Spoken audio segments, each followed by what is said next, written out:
Dakle, posljednje 3 dana čuli smo od Danijela, Johana i Tamare o vjeri, hrabrosti i poslušnosti Jošue, dok je vodio Božji narod u obećanu zemlju.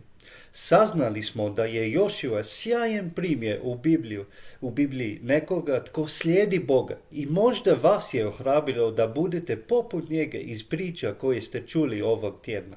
Bilo da je to imati hrabrosti, braniti svoju vjeru ili druge vjernike, možete činiti nešto što zvuči pomalo ludo, ali vjerujući da je to ispravno, učiniti kao Jošua dok je šetao oko Jerihonskih zidina. I to je sjajno, ali postoji netko drugi koji je vrlo sličan Jošui, ali također daleko veći od njega, a to je Isus. Jošua i Isus bili su slični na nekoliko načina. Kao što sam rekao, Jošua je vodio Božji narod u obećanu zemlju, ali Isus vodi svoj narod do svog nebeskog Oca i u vječni život na nebu. Oboje su zapovjedili prirodi da bude mirna.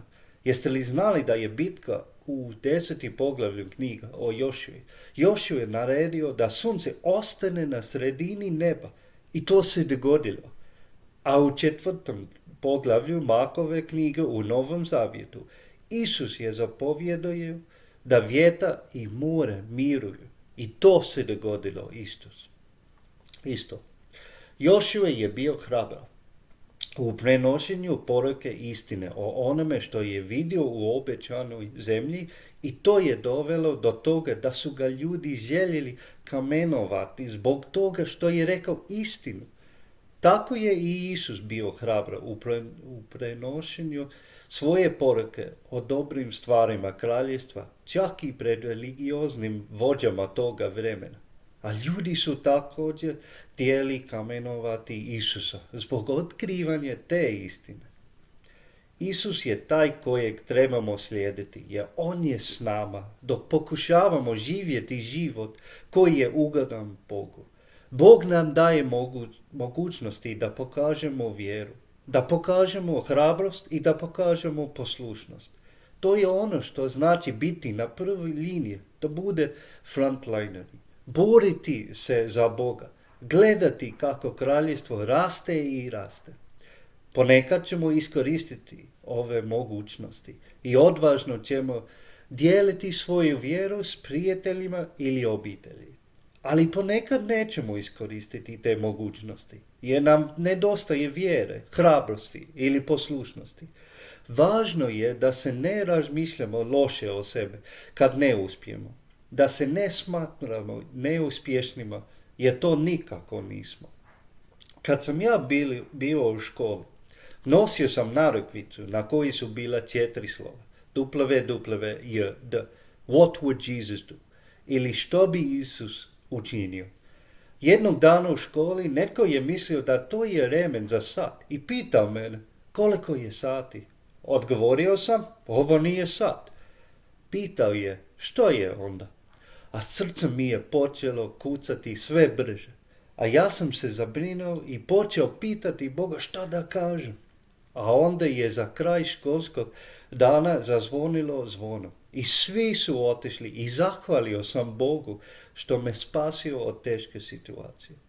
Zatim sam skinuo narukvicu i prestao je nositi.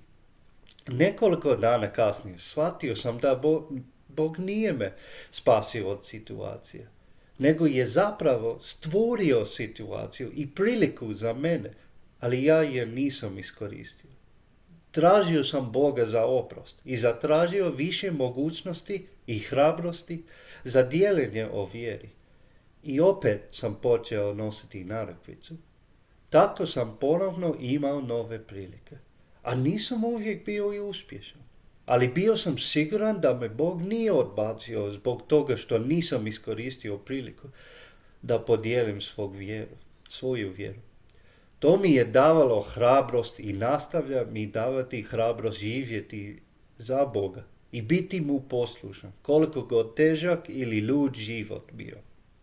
A moje pitanje za vas na kraju je ovo.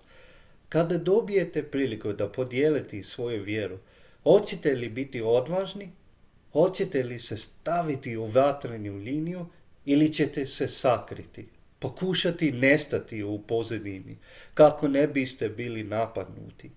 Isus je sebe postavio na vrhunsku liniju, umro je za vas, tako da biste imali priliku života s Bogom. Kako biste obukli oklop Božji, bili vojnici za njega i utjecali na svijet za njegovo kraljevstvo. Hoćete li za njega biti frontlineri?